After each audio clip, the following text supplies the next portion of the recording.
Hey everybody, how's it going? Holy crap, we got a lot to go over, so let's get that intro rolling.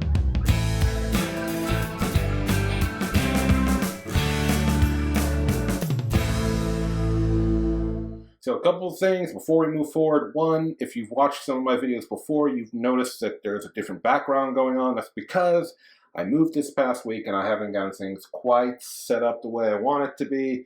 So this is going to be how it's going to look for this episode. Secondly, just like last episode, I'm going straight into spoilers, so here is your warning. Spoilers going up. There's a lot to go over, and oh man, because right off the bat, I really enjoyed this episode. I watched it with my girlfriend and my friends when we were all just like getting such a kick out of everything that was going on. So let's start out with the kids. So last week's episode saw Wanda give birth to twins, naming them Billy and Tommy in this episode. And it just starts off like normal sitcom thing. The two parents trying to get used to being, parents for the first time and having babies that won't stop crying. Pretty typical sitcom stuff, pretty standard. But what's interesting is that Wanda tries to use her powers to make them go to sleep, and they don't.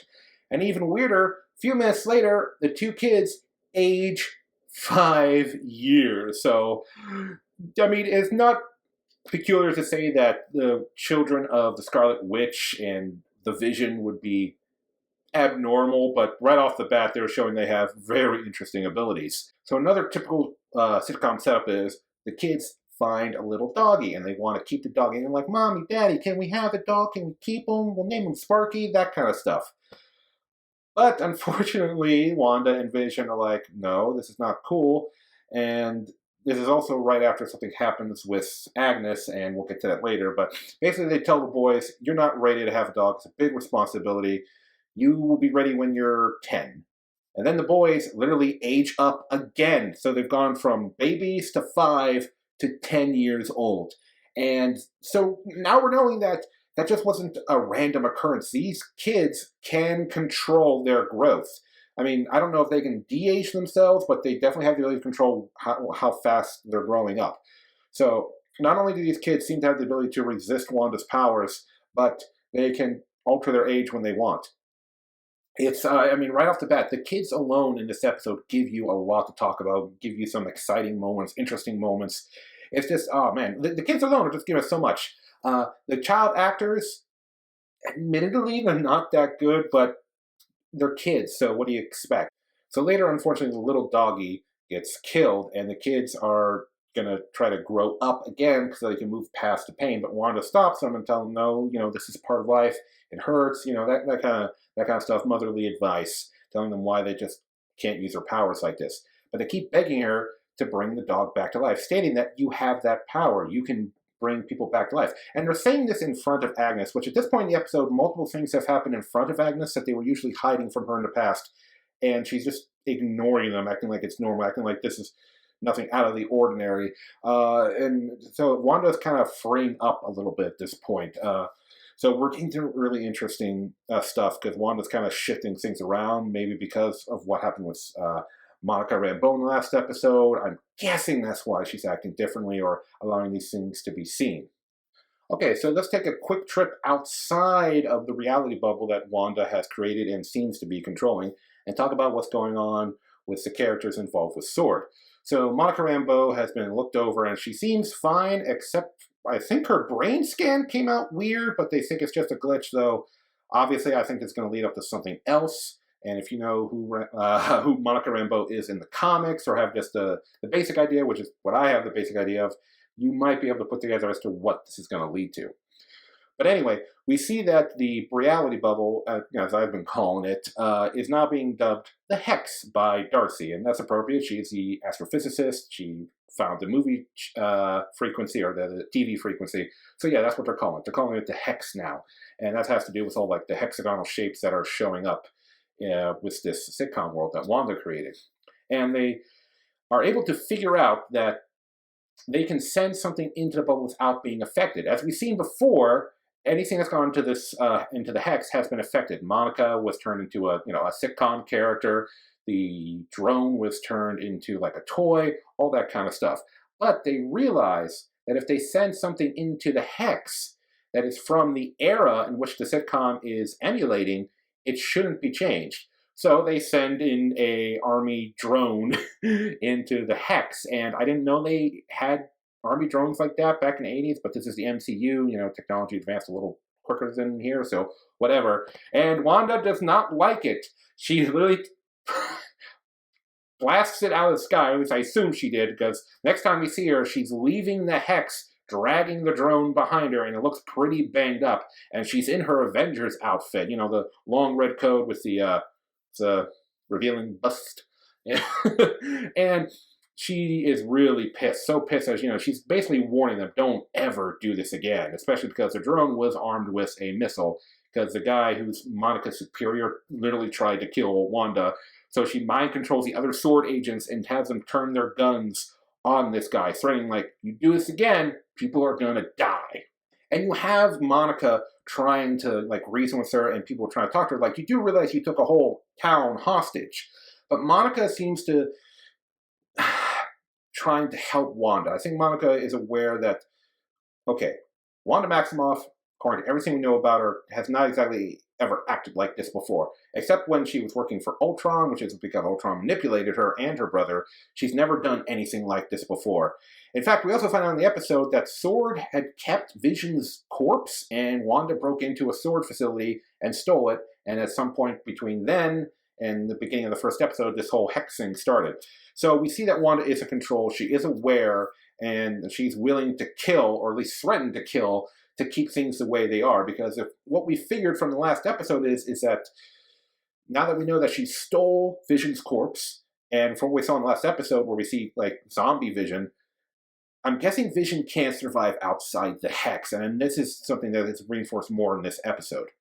So as the series has been going on, we've been seeing moments where Vision has become aware that something is wrong, where he starts to want to talk to Wanda about an issue, some things that don't add up. But in this episode, it seems like he's becoming fully aware that Wanda is creating this reality or something, and he wants questions. He wants to know some things from her. First thing we got is at the beginning of the episode when Agnes shows up. Agnes flubs up a line or the scene that they're trying to do, and she asks Wanda straight up, like, do you want me to take it again? And Vision's like, excuse me? What did you say? And then Wanda tries to brush it off when Vision brings it up, and she's just like, oh, it's okay, she's just acting weird. And then later in the episode, Wanda uses her powers in front of Agnes. Agnes isn't looking at her, but she was so close she could have seen out of the corner eye. And Vision confronts her about it, like, you just use your powers in front of our neighbor. Like, what? And then Wanda, once again, just kind of brushes off, like, don't worry about it, right? And then later, we're back at work with Vision, where he's talking to his one coworker about the internet, which I didn't know the internet was a thing in the 80s. Like, I thought it was invented in the 90s, and eventually, like the early internet wasn't anything too special. At least people didn't think it was. Later it did. But anyway, so he sets up the internet on his 80s computer, and it actually connects to the real internet, the internet outside the Hex, and he receives a message from SWORD, or it intercepts a message, and then he uses his powers. I'm not sure exactly how he's doing this, but he opens up his coworker's mind. His coworker tells him, like, please, you gotta do something about her. I need to talk to my family. So at this point, Vision is fully aware that Wanda is manipulating this whole town. She's inside people's minds, and this leads to a confrontation later in the episode. When Vision gets home, and after he comforts the boys about losing the dog, him and Wanda get into a huge argument. And she tries to, like, make him forget. She starts having the credits roll on the episode, but it doesn't affect Vision. There's no rewind, there's no cut, no edit. Vision is fully aware, and he's confronting Wanda, and he gets pissed at her. And, like, I really believed in this moment that Paul Bettany was pissed. He was angry, right? He's confronting her. They're both, like, threatening to use their powers. He's yelling at her, and she's like, why are you doing this? He's like, I don't know who I am. I can't remember anything about my life before we moved here. And he's not letting it go, and rightfully so, because as far as we know, Wanda is the villain of this story. She's not evil. She's not necessarily a bad person, but whatever emotional issues she's going through, she's using them as an excuse to take this whole town hostage, and as far as we know right now. Once again, as I've said in previous episodes, for all we know, there's another evil force at work here that set up Wanda or is manipulating her in some way. But this is a good argument, because it's like this cathartic release, because, we've seen multiple times Vision, like, going like, wait, that was weird. We should talk about this. But Wanda always like uses her powers to make him forget, or she rewinds, or something like that. But so it's really good to finally see them have this confrontation. And unfortunately, it doesn't come to a conclusion because there's a uh, ring at the door. Wanda says, "That's not me. I didn't make anyone come to interrupt the conversation." And she goes to open the door, and it's freaking Quicksilver. But it's not the Quicksilver of the MCU, not the one we've known. That one was played by Aaron Taylor Johnson. Remember, Quicksilver is Wanda's brother, and he died in Age of Ultron. But the one that answers the door is not the Quicksilver we know of the MCU. It's the Quicksilver of the X-Men franchise, played by Evan Peters.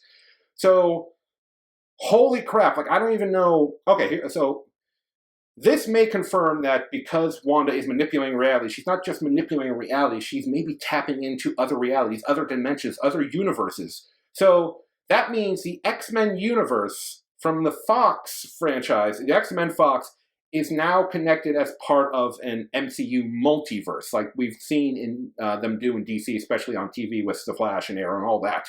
So yeah, I did not expect this coming. Elizabeth Olsen did say in an interview that this episode was going to have a Mandalorian level cameo. And if you haven't seen the end of season 2 of Mandalorian, I'm not going to spoil it for you. I mean, it's been a few weeks, but needless to say, there was a big cameo in season 2 of The Mandalorian. Huge one.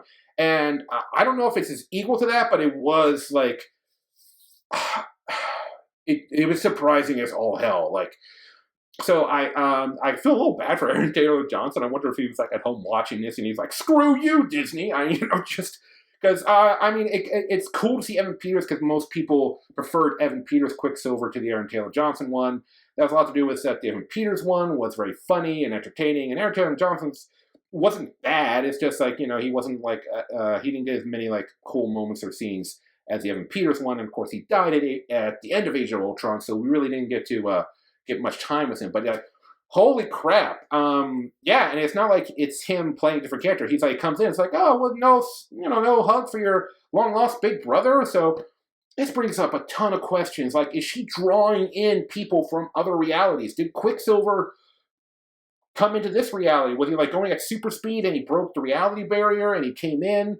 Why isn't he older? The last time we saw this incarnation of Quicksilver was in Dark Phoenix. Dark Phoenix took place during the 90s, and this is well, you mean it was filmed in 2020, so, but 2021 now, we'll say it's 2020.